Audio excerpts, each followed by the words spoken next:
Could this be the best wide receiver room top to bottom since 2016? Today we're going to find out. Welcome into episode 38 of the Pig Weekly podcast at In the Clutch Studio, your weekly source for all things Arkansas Razorbacks. Episode 38 is brought to you by University Traditions. Go check out their hat designs, and you can use promo code VSN15 to receive 15% off your order, thanks to Variety Sports Network. So go check them out today, and you might just find your new everyday hat. So we'll get started here with Arkansas football news, as we've got some preseason award watch lists, and it's a decent sized list, and I think that bodes well for Arkansas and what you can kind of expect from this team this year. So we'll start off your leader of the team, KJ Jefferson. He's a Davey O'Brien watch list, which goes out to the nation's top quarterback. He is also a Maxwell Award watch list for the best all-around player as well. You've got Rocket Sanders, who is also on the Maxwell Award watch list. And then you dive into our offensive line with Bo Limmer, who is a Remington Trophy watch list for the best center in the nation. And he is also on the Outland Trophy watch list, which goes to the best interior lineman. So kind of double dipping there with, how he plays multiple positions. You've got Cam Little, who is on the Warfel Trophy watch list, which goes out to the most impactful leaders in community service. You got Dwight McGlothern on the Bronco Nagurski Trophy watch list, which goes out to the top defensive player. And then Eli Stein on the Patrick Manelli Award watch list, which goes out to the best long snapper. So a few preseason award watch lists here. What do you think of, all these players we got on these award watch lists? Well, obviously, I think KJ is rightfully deserved that he's on some of these preseason lists, kind of to be somebody to pay attention to for obviously the Davey O'Brien and then the Maxwell. And then, obviously it's unspoken, but I would like to think the Heisman. I don't know if that's realistic or not, but I think depending on the way this year goes, there could be the argument made for KJ to be in that conversation, as long as some of the stats kind of hold up like they did last year, completion percentage, things like that, and then just some of the yardage totals and touchdown totals increase maybe a little bit. I think he could really compete with the best of the best in the nation for that award even. So it's going to be a fun year as far as just kind of watching some of these players blossom. I think they nailed a lot of these right on the head. Obviously, Rocket Sanders is another player to watch out for. Bo Limmer has been touted as easily our most prominent offensive lineman, and he's our center. So I think there's a lot of Frank Ragnow type comparisons there, just with his abilities and his football IQ. A lot of people have been talking very highly of that. Cam Little's phenomenal. So seeing him on an impactful leader list, that's pretty cool to see him involved in the community. You kind of saw spurts of that just on the sidelines over the last year and a half or so, just with his conversations with other kickers after games and stuff. I know that there was that viral photo of him going around after the Mississippi State missed field goal, if I remember correctly, in that game. He went over and made sure to comfort that guy, and I can't remember his name off the top of my head, but that was a pretty viral moment that went around the country. That was pretty awesome for Cam Little. So just as a testament to who he is as a person. And then just Dwight McGlothern, I don't know what else you say about him other than he's a ball hawk, and he's definitely due for another really good year. I think he's got a chance to really be somewhat of a leader on the defensive side of things, especially in like the cornerback department. So it's going to be fun to watch him play. I'm excited to see him get involved in the interception categories and see what he can do with the ball in his hands once he maybe makes one of those pick plays. So he's one of those guys that can pick one off and take to the house any given moment. It's always fun to watch. And then Eli Stein, don't know as much about him, but it's a good thing to see some recognition go to our long snapper. That's definitely an important position that's a lot of the times overlooked. So what a great group, man. Yeah, for sure. Couldn't have said it better myself. And it's like you said, the long snappers don't get a ton of attention, but I'm sure that Cam Little loves a guy like that can, get him set up to make those field goals. And I'm sure the punters appreciate it as well. Yeah, that's one of those things you're only noticed if you don't do your job. So if you're not noticed, that's kind of a good thing in a way. So very true. And so we'll dive into our position group breakdown this week. As you got a hint from the beginning, we're going to be talking about the wide receivers for the Arkansas Razorbacks this year. As I think a lot of people consider this a very unknown position group for Arkansas this year, with just everybody's really new, with only a couple of returning guys. And, we don't really know what to expect out of this group, you know, until, fall camp is here and there's been news out, and kind of you're starting to see guys jump to the top of the depth chart, kind of looking at guys that could be number ones. And the first guy we'll talk about here is redshirt senior Andrew Armstrong, who transferred from Texas A&M Commerce. He's 6'4", 201, and last season he had 62 catches for 1,020 yards, which is 16.5 yards per catch, and had 13 touchdowns. And so he is a guy that I've seen so far out of fall camp, news coming out that him and KJ is really developing a almost relationship where he could be KJ's number one go-to guy. So what do you think about Andrew Armstrong so far through these first few days of fall camp? Well, I don't know a lot other than, kind of what the social media team has allowed us to know as far as some highlight videos they've posted. There was some good highlights of Armstrong catching some balls from KJ. That they had a pretty cool tweet around strong arm to Armstrong. I thought that was pretty clever. But anyways, he's 6'4", 201, so the size is there. And then I was reading some stuff that I think he's kind of in the runnings to be second or third fastest guy on the team, maybe up there kind of towards the top of that. So he's extremely speedy to have that kind of size. So, I mean, that's really the intangibles that you want out of your receivers.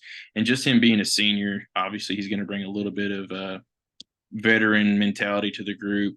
It's SEC ball is going to be a different animal, but it's good to hear some chemistry already being made between him and KJ. I think that's going to be crucial, especially the first 3, 4, 5 games of the year, is finding guys that can get some quick chemistry with KJ.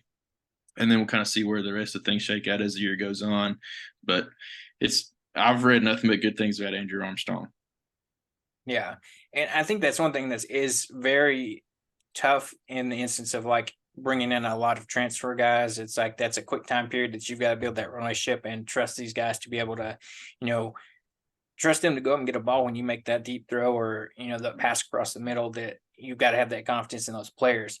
And another guy that has, like you said, has had nothing positive things in fall camp, and a guy that I'm excited to see what he can do at the SEC level, is senior Isaac Tesla.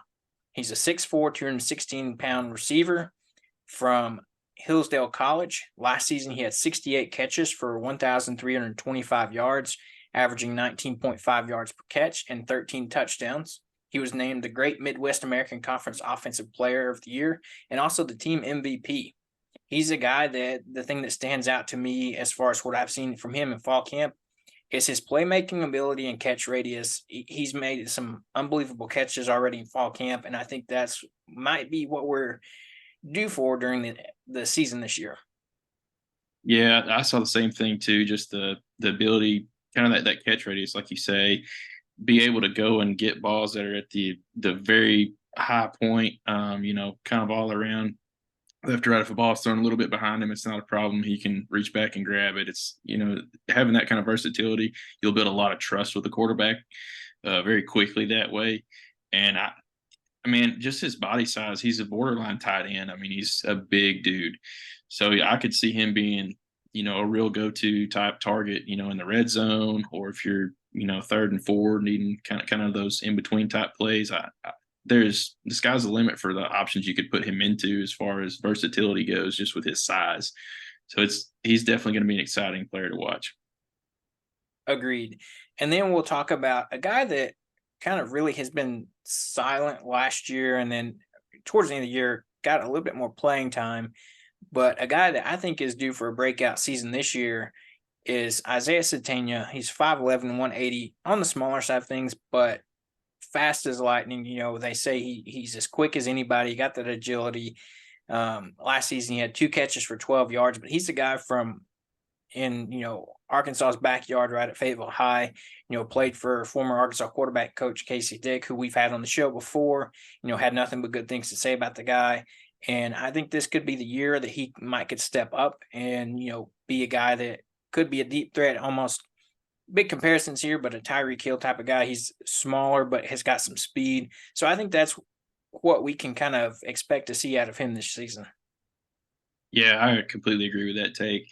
I've heard his quickness plus his top end speed is just unreal. Very very similar to, like you say, Tyreek Hill. I don't know if he's quite that fast, but just a comparison level of that type of player. So to your point, I've only heard good things.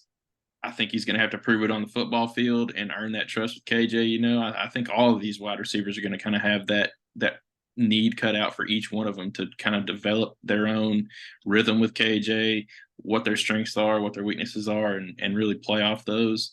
The good thing is there's a whole host of names that we're going to go through here that have got their chance to step up and really show that they deserve to have that starting role. Yeah.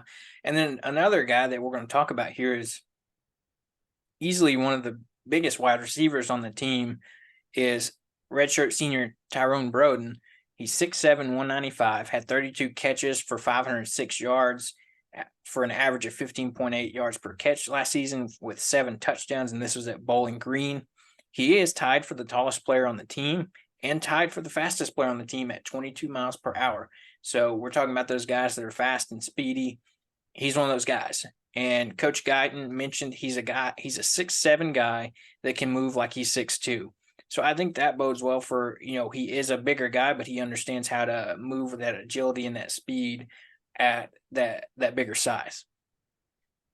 Yeah, I don't really know what else you could ask out of a guy. I mean, if you got somebody that's 6'7", you line them out wide and you just let them run a go route. I mean, they're going to win that 50-50 ball against those smaller defensive backs 80% of the time. It becomes an 80-20 ball and not a 50-50 ball. So as long as his hands are there, and I've seen some good highlights online. It just kind of depends on how he's going to shape up against SEC opponents and just the chemistry. Again, we're going to sit there and say that over and over, but the chemistry that he's able to build with KJ is going to be crucial. But the intangibles around the size and the speed are just everything you could ever ask for. Yeah, he to me, he has those physical traits to be very similar to a player that can be an easy end zone target, one of those big body, tall players that you look for in the end zone that you can throw it up and let them go get it.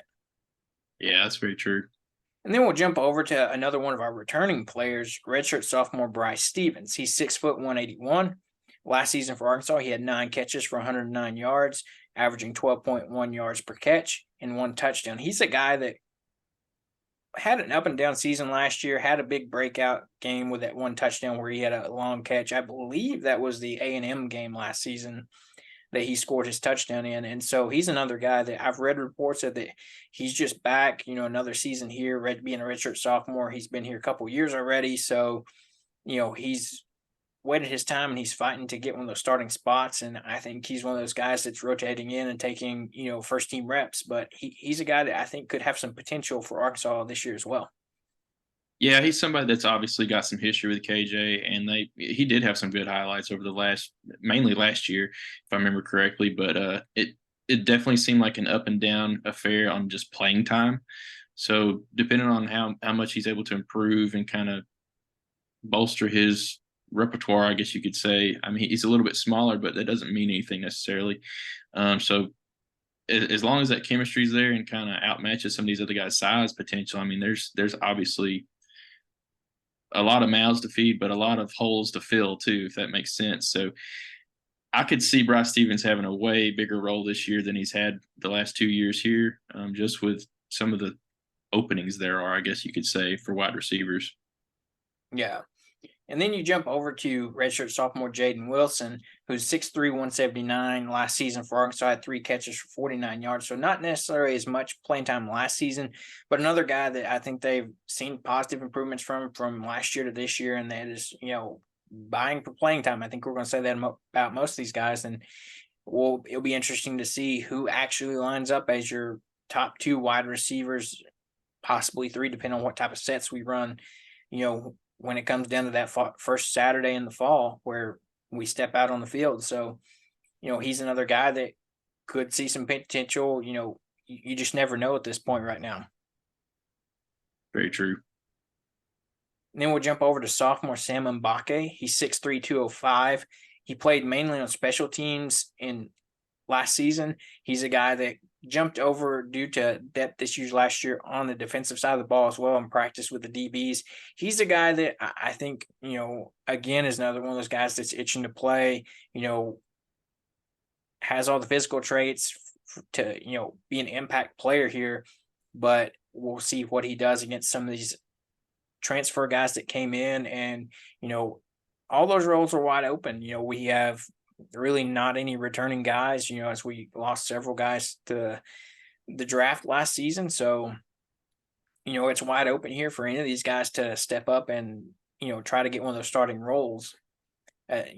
So it'll be interesting to see how everything folds out. Yeah, I completely agree. We've got another host of names we're about to go through that I think are even lower on the recognition. To have this level of competition to kind of vie for those starting spots, or be that kind of right off the bench guy that rotates in when somebody needs a breather, or if you're a highlight kick returner, even maybe that's the way you make an impact on the team. All these guys are really going to have a great chance throughout fall camp and everything to kind of prove where they fit the best. And obviously wish them nothing but the best of luck and hoping for a great season. And really excited to see who out of these wide receivers, borderline tight ends, whatever you want to call them, really kind of step up and build that chemistry right off the bat, and who are going to be our main starters and our main second string guys that kind of come in relief. You don't really have to live and die by 2 or 3 receivers. You can have 4, 5, 6 that all get significant playing time. So it's going to be exciting to see who kind of comes out the gate strong. Yeah, that's a fair assessment. And so we'll start running through some of these other guys. Like Seth said, they're, lower on that recognition chart, but you never can count anybody out with the hard work that you put in for, Coach Pittman. So we'll start off with redshirt junior Chris Harris, 5'10", 186. No recorded stats from last season. Another guy that has a lot of upside and has gotten a lot of praise in, fall camp so far in the first 5 days of practice here is freshman Davion Dozier. He's 6'4", 205, so the physical traits are there.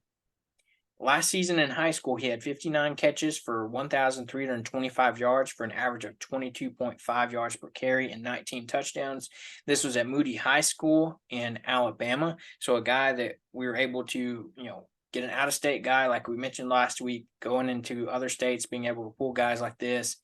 A quote from Sam Pittman, your head hog, said he's a guy that he looks like an SEC wide receiver. And this is a kid that's a freshman already. So I think that says a lot about what he's been able to show so far over the spring and into fall camp here. Yeah, he's somebody that I kind of had a star next to that.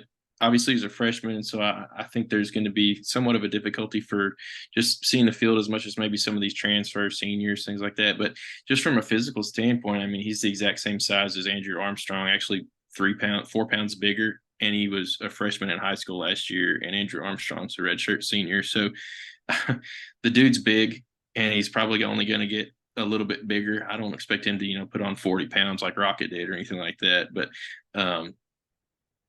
the future's in good hands if you've got receivers of that size coming in that you're able to develop and improve their catching abilities and things like that. When they have those level of intangibles coming in, those are the guys that are your future starters, as they say. I mean, it's great to see those level of players coming in as freshmen to be able to develop under Dan Enos and get to kind of develop with KJ and the rest of the offense. I'm sure he's getting a lot of reps with Jacoby and all those guys. So just kind of building that chemistry early on. Those are the kind of guys I expect to see a couple years down the road being highlight makers.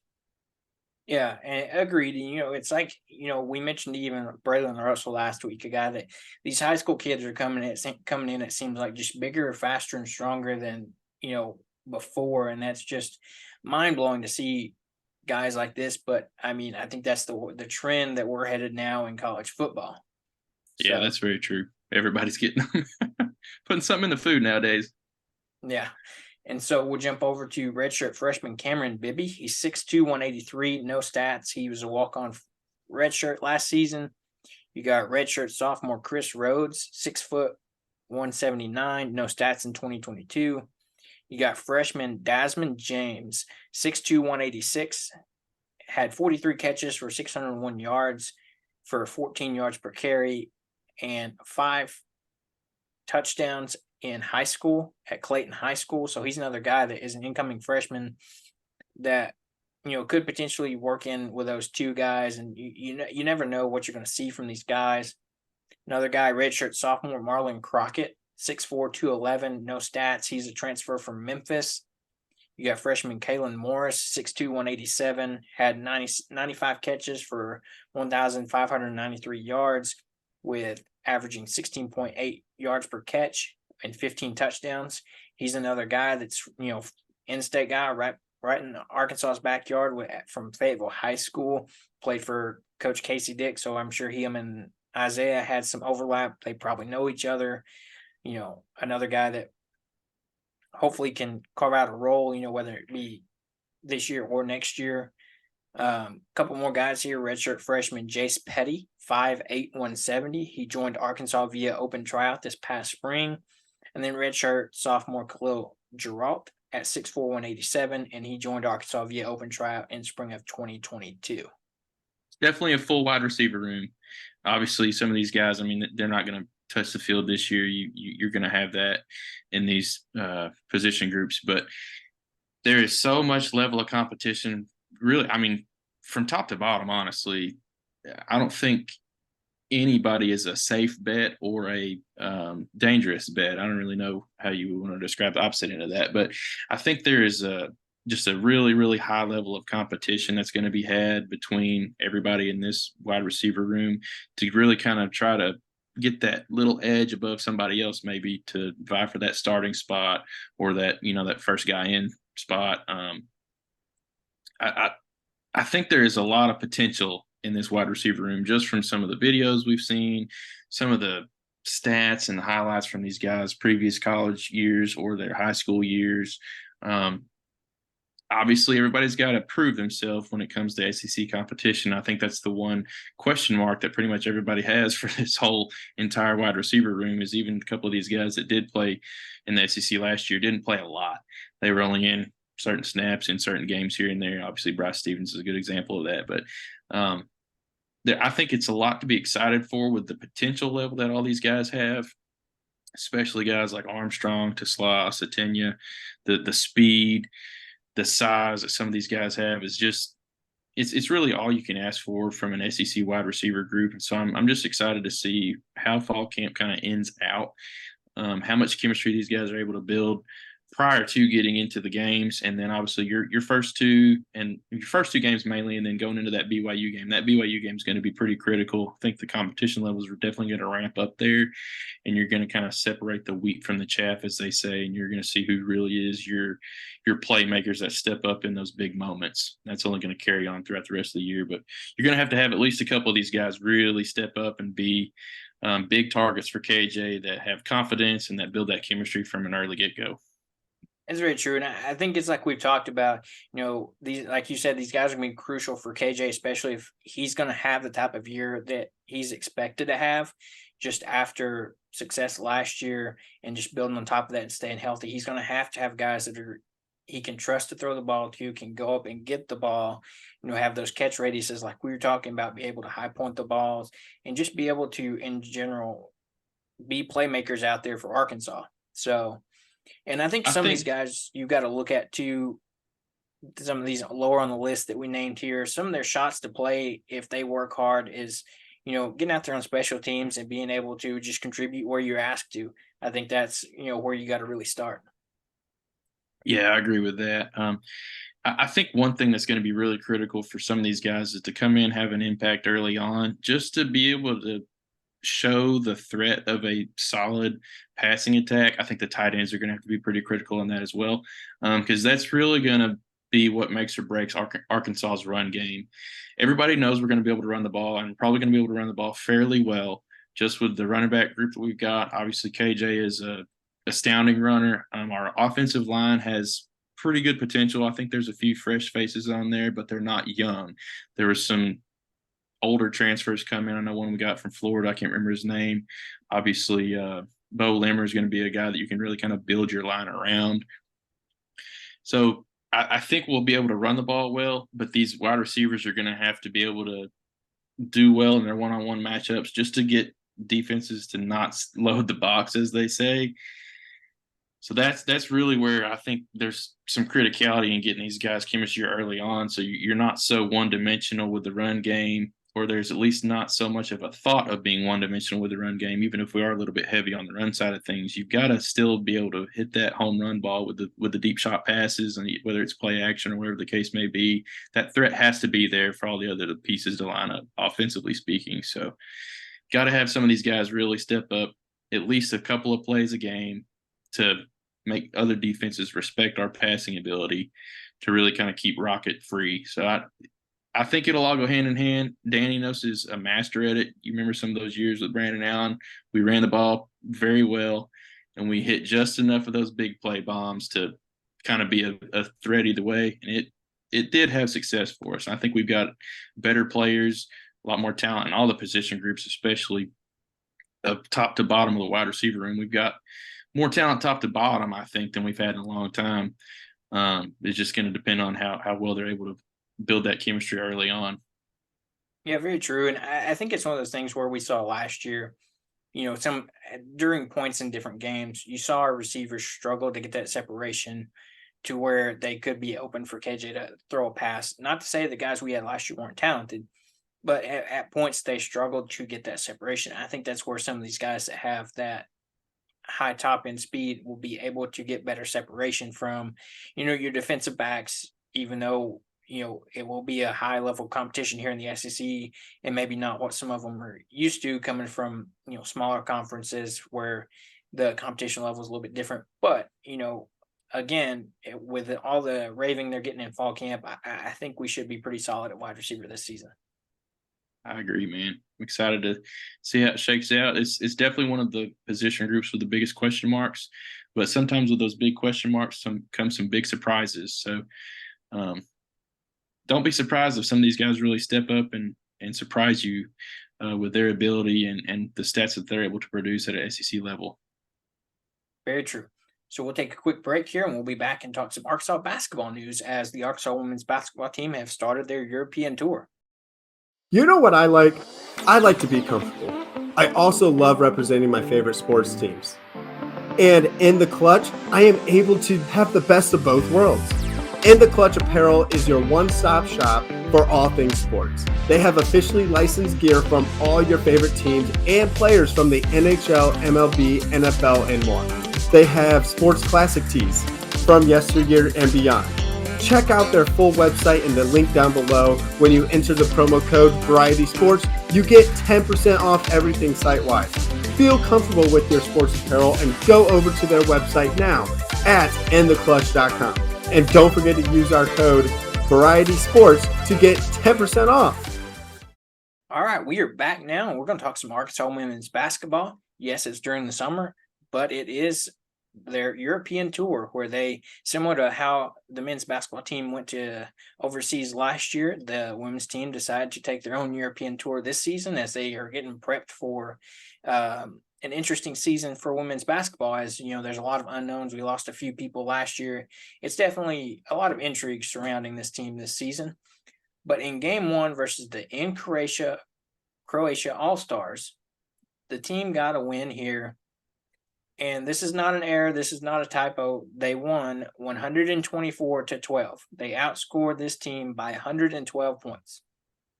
It's like John Neighbor said on his podcast. He has the phrase "Hogs by 90," but that's not always quite literal. But in this case, it was the Hogs by 112. It's insane, man. I've never seen a stat line quite like it. I think after the first quarter, we were up like 41-1 or something like that. It was just a crazy game.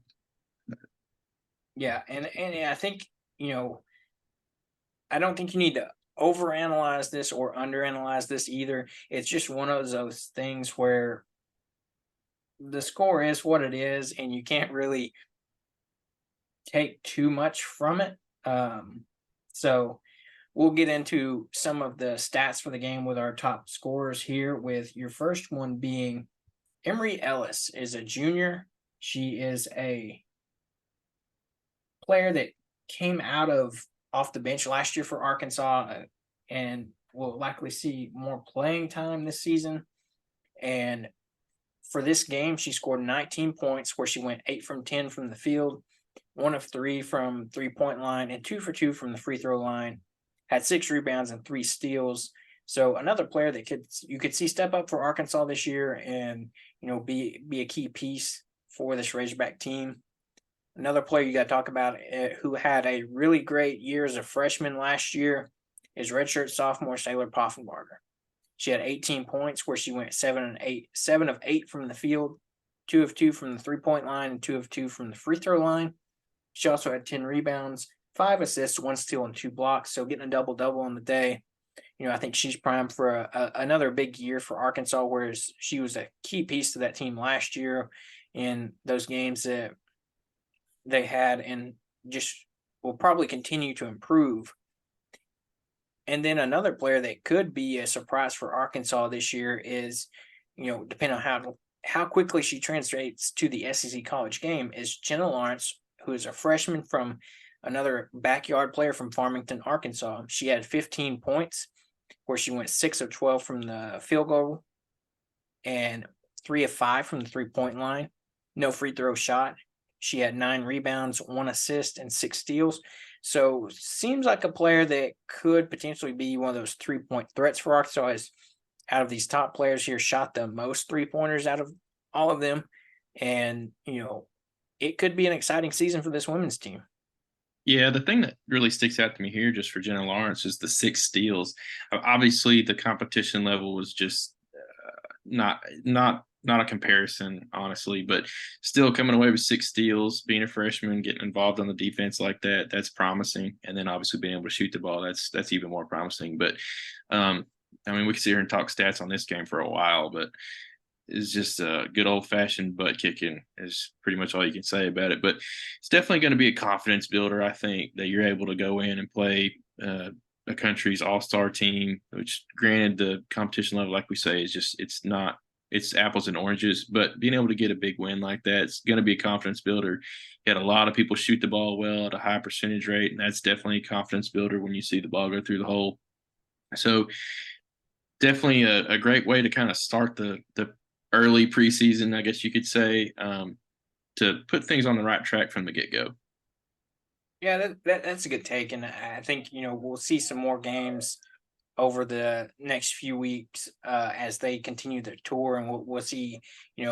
Is there a common theme of certain players that are going to be the leaders on the team this year, or do you have different people stepping up? Is it going to be more spread out? We'll just have to see as the season goes along.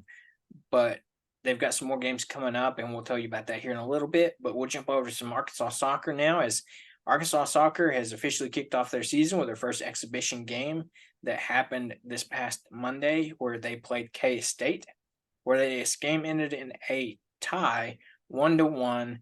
So, I think it's just preseason. You're working out. You're seeing kind of really what you got with all the players that are returning, your transfers, your incoming freshmen, whatnot. So, first game of the season for a tie, I'm not upset about it. It's something that this team will continue to develop, but it's got a ton of talent, especially returning from last year, incoming freshmen, a top class that I think we had come in. So I think it'll be just more, to, like you said, keep an eye out, watch Arkansas soccer more in depth this season, and be able to report more to you there.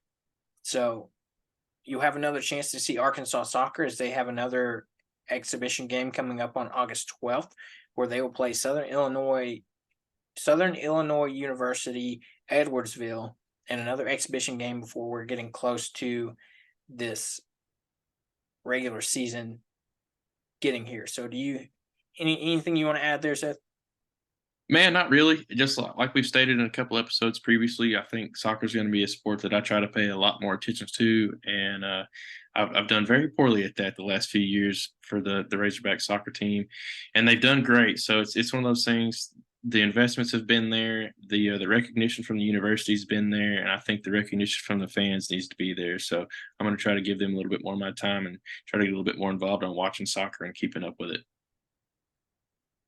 There we go. So by the end of this season, I think we should have a new soccer expert on the show here. So I don't think I'd go that far, but I'm definitely going to try to enjoy it more than I have in the past.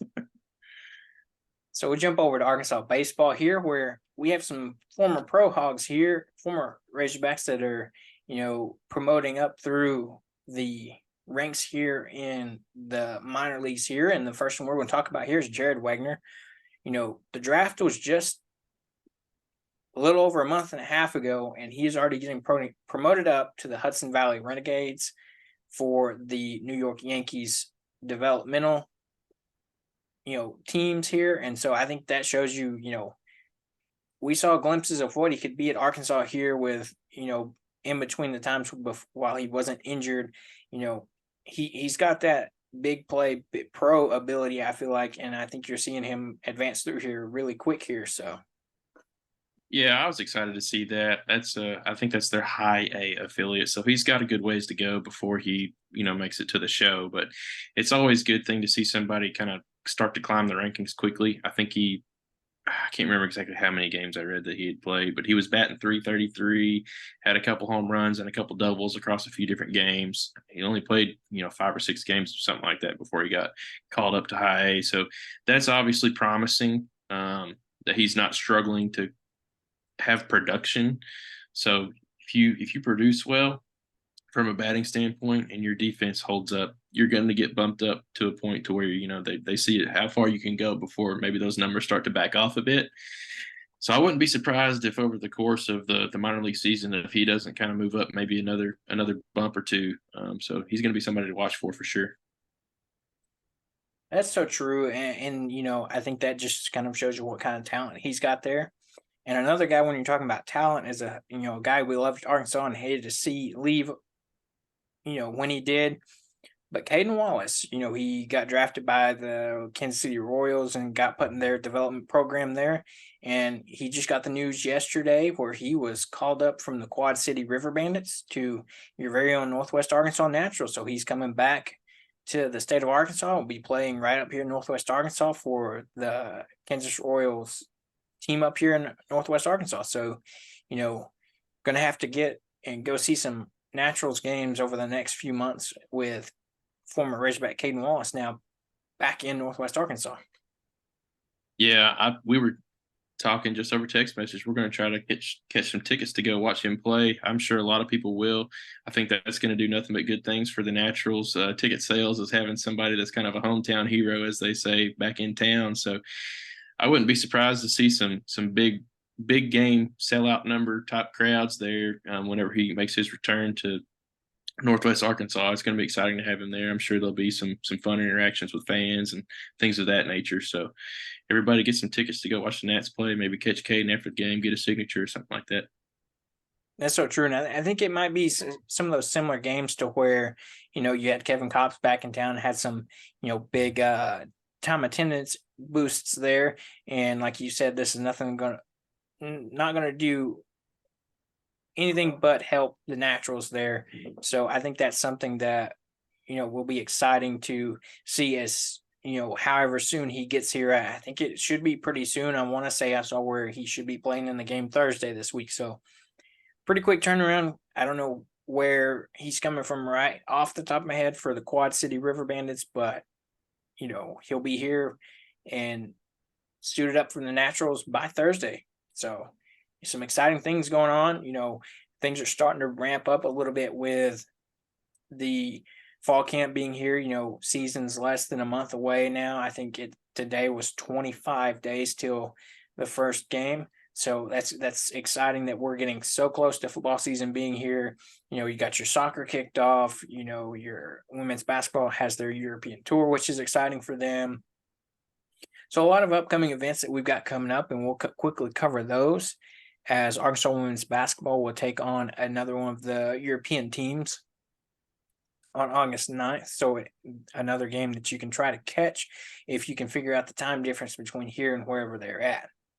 You got another, as we mentioned earlier, Arkansas soccer versus SIUE, which is Southern Illinois University Edwardsville, which is another exhibition match that will be on August 12th. And then Arkansas women's basketball will be taking on University of Regina, which is in Greece, on August 13th as well. So a lot of things starting to slowly, like I mentioned, events starting to happen. We're starting to get into fall where you're going to have a little bit more going on. Football season's going to get here, and we're going to have a a lot more information coming to you, as fast as we get it. Big news for us, as we keep developing this show here, we now are on YouTube. So give us a check. Go check us out, like and subscribe. We're slowly getting videos and pumping out content every week, and we'll be going back through and we'll have some surprises for you along the way. So go out there and check us out, subscribe. And also don't forget to like and subscribe to our podcast on Apple Podcasts and Spotify. And we thank you for listening to today's episode of Woo Pig Weekly, and we'll catch you right back here next week.